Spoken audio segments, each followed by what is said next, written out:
I'm Dr. Brad Roberts. I'm the founder of Kids Dental Brands. I grew up in Mississippi, went to undergrad at Ole Miss, and then after undergrad moved to Los Angeles to get into the movie business. After about 4 months, I realized that was an unsuccessful venture, so I decided to move back home and go to dental school, and I went to dental school at the University of Mississippi as well. One of the advantages of living in LA between dental school and undergrad was I really fell in love with the West Coast. And so when it was time to decide what I was doing after graduating from dental school, my brother was stationed out here at Luke Air Force Base in Phoenix. And so I came to visit and fell in love with the area. So when I graduated, I moved out here, and I had 2 job opportunities. One had a daily base pay with a complicated bonus program that I couldn't figure out, and I'm really good at math. The other one was with a dental anesthesiologist with a simple compensation plan, a percentage of collections, and I was also going to learn to sedate kids. So it was an easy choice for me, and I took that job. I worked with that provider for about 2 years, and then he and I opened our first office together in the west side of Phoenix. We didn't have a lot of money at the time, so I borrowed $20,000 on my credit card. He put in his half. I think we built that office for about $700,000. And my thought was, I was still single at the time, and if it didn't work out and we weren't successful, I'd still be a dentist, so I could still go make a living. But I wanted to build the best office we could at the time and put patient care first and business second. And my thought was, this will take care of itself. If we take care of our patients, then we'll get busy and successful. Well, after about 3 months, I was hiring my 3rd associate. The patients were just coming like crazy. And then the insurance companies came to me and asked me to go open an office in Sierra Vista. And I said, well, let me think about that. And I had to go look on the computer to figure out where Sierra Vista was because I was fairly new to the state. And I realized it was about 2.5 hours from Phoenix. And I called the rep back and I just graciously declined. I said, I've got my hands full. This office is exploding. I need to focus on this. And he said, well, I'll give you 30% higher fees in Sierra Vista than I'm paying you in Phoenix. And I said, give me a week and I'll figure it out. So I got 3 of my friends that were all dentists. We went in 25% each.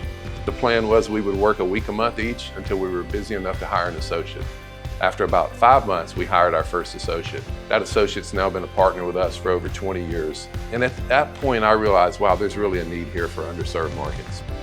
And so then we went to Tucson and found some opportunity there. And then we were still just doing patient first and business second.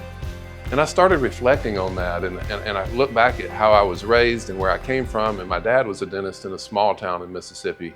He was one of a couple dentists that accepted Medicaid.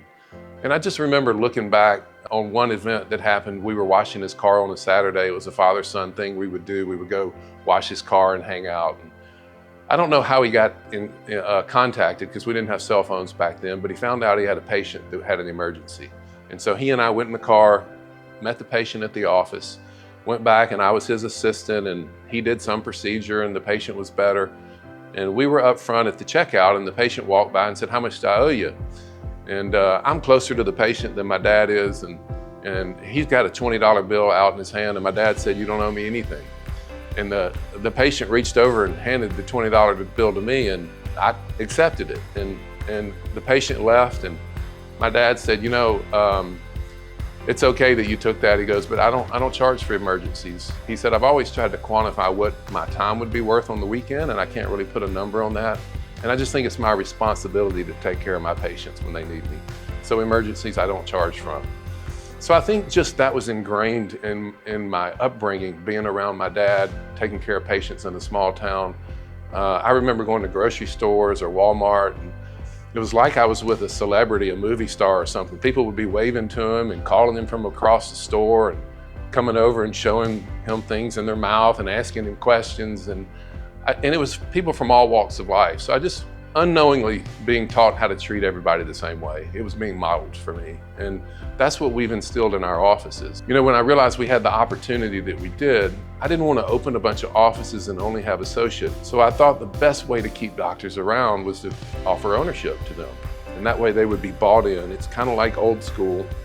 Back in the day, dentists owned their own office. They treated their patients, and when they retired, they would sell their office to someone else. And so things are different now with bigger groups and DSOs involved, and it's harder to have that concept. But what we've tried to do is keep that old school way of treating patients, have an ownership model where people that like working with us and do good dentistry and take care of patients can have an ownership stake in one or more offices and finish a career with us. That's not for everyone. We have some docs that work for 2 years and want to go back and specialize. But that path to ownership is true and real ownership. About a third of our docs are actual equity partners in one or more offices. And I get a lot of gratitude. It feels good to me every year when we grow that ownership group. And I think that's what separates us from a lot of other groups. The ability to have a long-term home base where you have a say in how we do things. Our patient decisions are made by doctors, not by business people.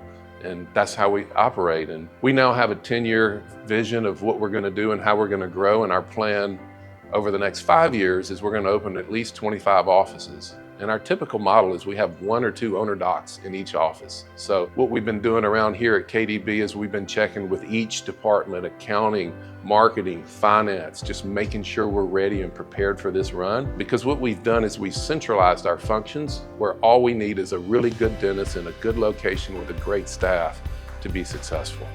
So we've got our work cut out for us and we're excited about our growth plan and having that vision of where we're going. But I know the excitement around this place is higher than it's ever been. We're hitting on all cylinders and we're excited about our future.